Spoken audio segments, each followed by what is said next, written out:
खुश आमदीद दोस्तों, आप सबका स्वागत है। मैं हूं डॉक्टर इश्तियाक अहमद। हमारी जो सीरीज चल रही है इंडियन फ्रीडम स्ट्रगल पे 1857, 1947, उसमें हमने बहुत पीरियड कवर कर लिया है और डिटेल में भी हमने बात की है। और जो मुझे फीडबैक आ रहा है लोगों का, उससे मैं और भी इनकरेज होता हूँ। ट्रोलिंग का मैं जिक्र कर चुका हूँ, बट इट्स ऑल राइट। उनका काम है इस किस्म की हरकतें करना, हमारा काम है कि जहाँ जो सच है वो आप तक लेके आना। सो दोनों की अपनी डिफरेंट ऑप्शंस हैं, चॉइसेस हैं। फाइन। मैंने लास्ट जो किया था इस सीरीज़ के अंदर, उसमें बताया था कि कांग्रेस मिनिस्ट्री जब रिज़ाइन की तो मोहम्मद अली जिन्ना ने डे ऑफ डिलीवरेंस डिक्लेयर किया। I think 22 December 1939। हाँ जी। तो who all supported that day of deliverance? Hindu Mahasabha ने भी उसको सपोर्ट किया था। स्वर्कर साहब बाहर जब आए जेल में, पहले तो इनको निकाल दिया जेल से और ये माफ़ियाँ मांगते रहे थ्रू आउट। और तो और महात्मा गांधी को भी प्लीड किया कि मेरी एप्लीकेशन को सपोर्ट करें, और उसी बंदे को सारी उम्र इन्होंने रन डाउन भी किया है। वेरी स्ट्रेंज, बट ठीक है, हिंदू राइट के वही हीरो हैं। और as we go along we will look at his politics, simple as that. बार बार 2 साल के बाद ही पटिशनें शुरू कर दी माफ़ी मांगने की कि मैं तो बाज आ गया हूँ 1909 के एक्ट के बाद, तो जमहूरियत आ रही है तो मैं तो बिल्कुल पीसफुल होऊंगा। अरे अगर आप पीसफुली होना था तो वो लोगों को इनकरेज करके टेररिज्म क्यों करवा रहे थे जिसके ऊपर तुम्हें सज़ा हुई है? हाँ जी। और फिर माफ़िया मांगनी शुरू कर दी। ठीक है, वो जेल जो है was horrible, but that's what the jail was meant to serve the purpose, to break down people. और जिन्होंने ऐसे क्राइम किए थे उनको अंग्रेज़ों ने टारगेट कर लिया था। तो बाद में आपने माफ़ियाँ मांगी, यार हद हो गई है। I am going to write a proper review of the 2 volume. मैंने पूरे पढ़ लिए हैं, डिटेल्स ले ली हैं, एक एक बात चेक कर ली है। So as I said, day of deliverance call है मुस्लिम लीग की। हिंदू महासभा और Savarkar also supports it. This is on record, go and check in this book by Sampath. हाँ जी। Whatever I say is verifiable. But today now, what are we going to look at? आज का topic है कि जनवरी के शुरू में 1940, अब 1940 आ रहा है, तो कायदे आज़म मोहम्मद अली जिन्ना का जो घर है ना बॉम्बे, वहाँ पे साउथ इंडिया के जो है ना, one can say Dravidian peoples, उनके लीडर माने जाते थे पेरियार, वो वहाँ पे आए। और डॉक्टर अंबेडकर जो दलित लीडर थे वो भी आए। बात यह है कि कांग्रेस जो अंग्रेज़ों को कन्फ्रंट कर रही थी उसके खिलाफ कई लोगों को डर भी था। Muslim League was one. Doctor Ambedkar, South India में भी जो एक द्राविडियन मूवमेंट थी, एंटी ब्राह्मण, एंटी हिंदी, वो भी, उसका भी it is all very well known. जो ये फेमस लीडर हैं अपना मिस्टर अय्यर कांग्रेस के, उन्होंने बताया कि 1920s लेट में उनके फादर को, ही केम फ्रॉम अ ब्राह्मण फैमिली, वहाँ पे छोड़ना पड़ा साउथ इंडिया में, हिल Madras, Chennai, and they came and worked. Yes, they were living in Lahore in 1947। यहाँ पे ही वॉज बॉर्न। हाँ जी। तो all these things were there. अब होता क्या है, why were these two leaders meeting at Jinnah sahab's house?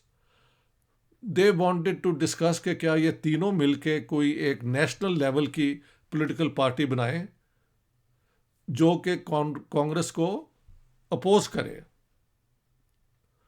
और उसकी फ़ोटो भी है उस मीटिंग की। आप जाएं उसके ऊपर गूगल पे and write down meeting of Periyar, Ambedkar and Jinnah, Bombay 1940 January, तो वो आ जाएगी पिक्चर, अगर आपने देखना देख लें। तो ये तीनों मिले, 2-3 दिन बात हुई और प्रेस के अंदर एवरीबॉडी वाज वेटिंग कि भाई अब रिजल्ट क्या निकलता है। तो finally nothing came out of it. Muhammad Ali Jinnah told the Dravidian leaders कि तुम लोग अगर डिवाइड करोगे ना, सेपरेशन फ्रॉम इंडिया, तो आई विल सपोर्ट यू। और जो मुसलमान हैं 7% साउथ इंडिया के अंदर, वो सारे आपको सपोर्ट करेंगे। जिन्ना वॉज क्लेमिंग दिस, ये सारा किताब के अंदर है, and you can go and check it in my book Jinnah वाली with all the proper references. तो उसे कहा कि नहीं, नेशनल पार्टी तो मैं तैयार नहीं हूँ। हाँ, अगर आप इंडिया के मज़ीद टुकड़े करवाने के हक में हैं और साउथ इंडियन जो हैं वो अलग हो जाते हैं, तो I am going to support you and we will see कि मुस्लिम लीग और उसकी जितनी भी इन्फ्लुएंस है वो आपके हक में आए। डॉक्टर अम्बेडकर उन्होंने कहा कि जी आप अपनी आज़ादी के लिए, अपने राइट्स के लिए कैंपेन करें, मैं वो भी सपोर्ट करूँगा। But Jinnah sahab did not agree कि ये तीनों मिलके एक पार्टी बना लें। That is the important thing. National party अगर बनती और पूरे साउथ इंडिया की सपोर्ट अगर आ जाती और द्राविडियन पॉपुलेशन भी डॉक्टर अंबेडकर के साथ आ जाते, और मुस्लिम लीग को तो जिन्ना साहब ने मोबिलाइज करना शुरू कर दिया था, तो इनकी पॉपुलेशन सपोर्ट बेस उतनी हो जाती जितनी कांग्रेस की है।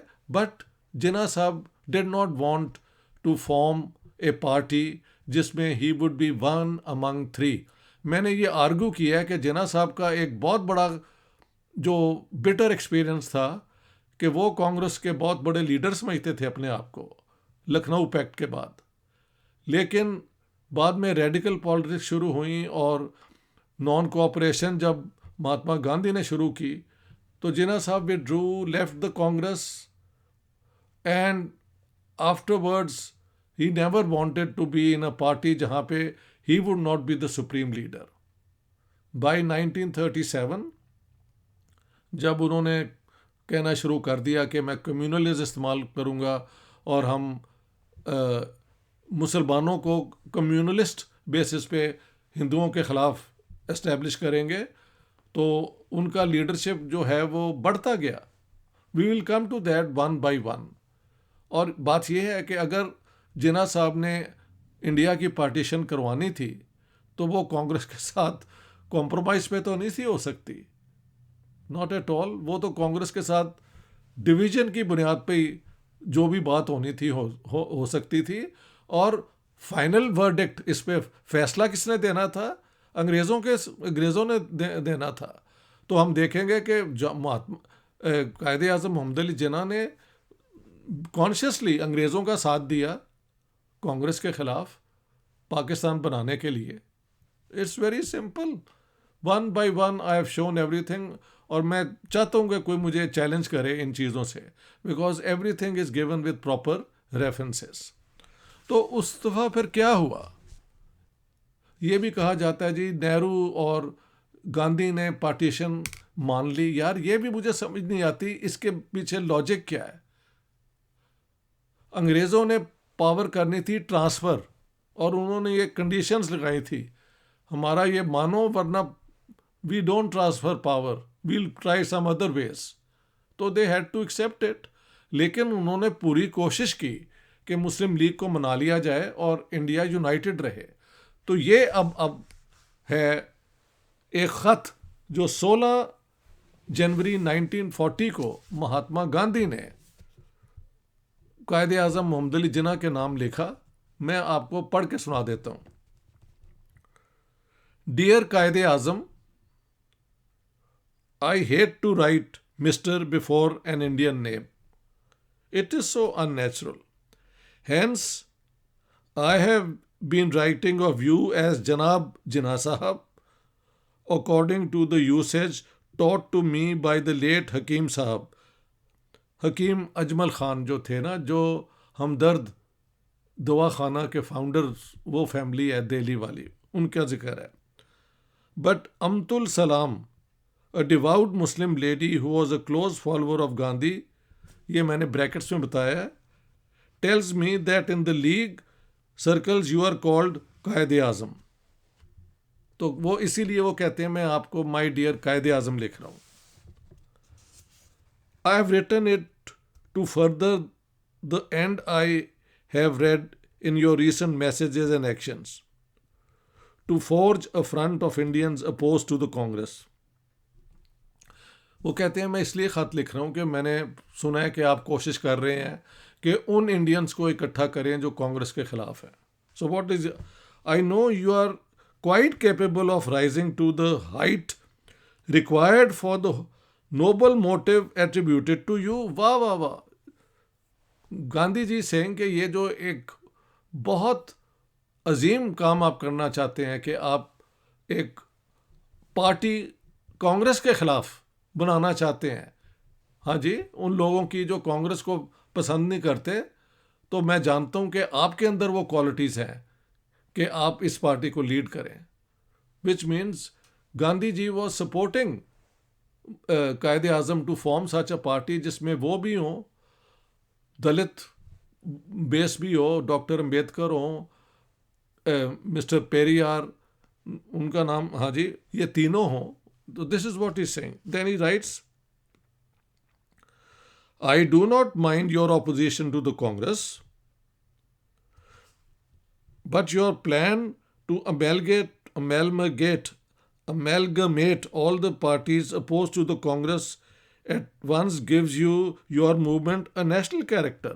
वो कहते हैं कि आप कांग्रेस को अपोज करते हैं, मैं इसका बुरा नहीं मनाता, लेकिन ये जो आपकी कोशिश है कि सब वो लोगों को जो कांग्रेस के ख़िलाफ़ हैं उनको इकट्ठा करके एक पार्टी बनाएं, तो मैं तो इसके हक़ में हूँ, क्योंकि ये एक नेशनल पार्टी होगी. एक कांग्रेस नेशनल पार्टी है जो पूरे इंडिया के लिए है, एक ये पार्टी उन इंडियंस की होगी जो कांग्रेस के ख़िलाफ़ हैं, मगर होगी नेशनल पार्टी, यानी पूरे हिंदुस्तान को रिप्रेजेंट करेगी, किसी रिलीजन को या इस इलाके को नहीं, सबको मिलकर. If you succeed, you will free the country from communal incubus and, in my humble opinion, give a lead to the Muslims and others, for which you will deserve the gratitude not only of the Muslims but of all the other communities. वाह वाह वाह. ये गांधी जी के ख़िलाफ़ जो बकवास इतनी करते हैं यार, कभी पढ़ भी लिया करो.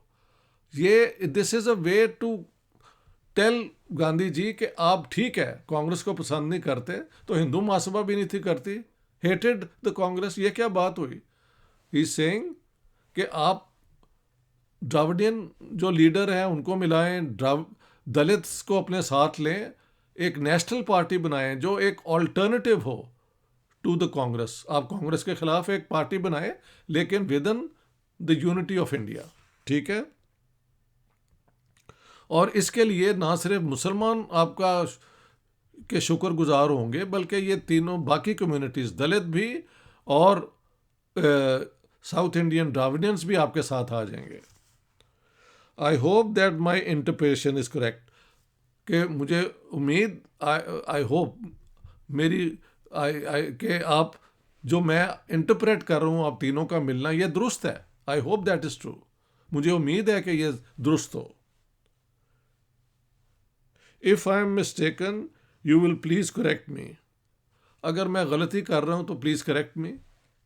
It is a purely personal, private, friendly letter, but you are free to make public use of it if you think it is necessary.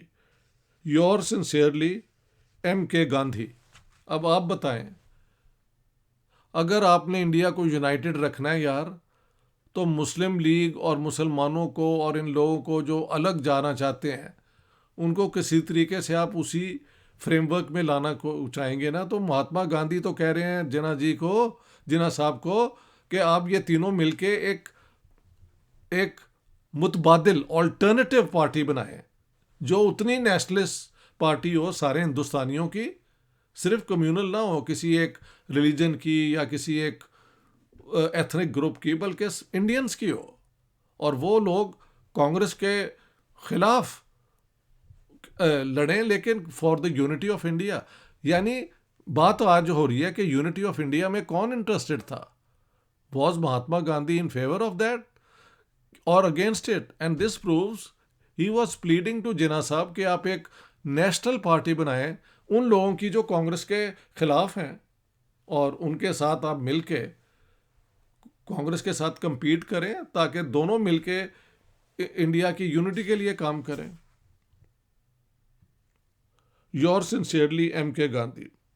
जब ये ख़त जिन्ना साहब को मिला तो उन्होंने उसको डिसमिस कर दिया, उस लेटर को, ये कह के कि India is not a nation, India कोई एक नेशन नहीं है.